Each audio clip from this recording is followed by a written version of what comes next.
আমি জানো তোমাদের একটা কথা বলবো, মনের কথা, সত্যি তোমাদেরটা মনের কথা শুনতে হবে। কিছুদিন আগে আমি একটা ভিডিও দিয়েছিলাম ধর্ষিতের ব্যাপারে, জানো তো। আমি রাস্তা দিয়ে চলে যাচ্ছিলাম, কয়েকটা দুষ্কৃতী ছেলেমেয়েরা বলছে, এই তোমাকে না ধর্ষণ করে নেব। আচ্ছা বলো তো, এই ধর্ষণ করে নেব এই বলাটাও যেরকম অপরাধ, করাটা তো তার থেকে বড় অপরাধ। কিন্তু ও আমার কি করে ধর্ষণ করবে? ধর্ষণের জায়গায় তো নাই। ঠিক আছে, ধর্ষণের জায়গায় থাকবে, কবে তো ধর্ষণ করবি। আমি বললাম, তোরা তো বাউলা কাওলা রে, তোরা বাউলা কাওলা। ধর্ষণ করতে গেলে কি কি লাগে তুই জানিস?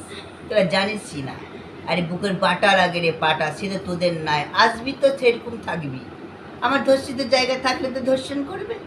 তাইলে এসব জিনিস চলবে না, হুমকি চলবে না। যারা হুমকি দিবে তাদের পায়ের সঙ্গে সঙ্গে জুতো খুলে পাটাস পাটাস পাটাস করে বসিয়ে দেবে। দিদিরা, আমি তোমাদেরকে বলছি, কিন্তু তোমরা একটু ছেলেদের প্রশ্রয় দেবে না। কেননা ছেলেরা একবারে সে অসভ্য আর লালানের জাত। মেয়ে দেখলেই মনে হচ্ছে লাল লাল পড়তে থাকে। ঘরে কি মা বোন নাই?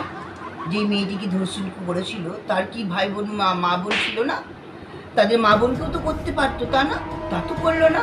অপর একটা গরিব ঘরের মেয়েকে, একটা ডক্টরকে এইভাবে নৃশংসভাবে, এই মেয়ে ডাক্তার নয়, প্রত্যেক জায়গাতে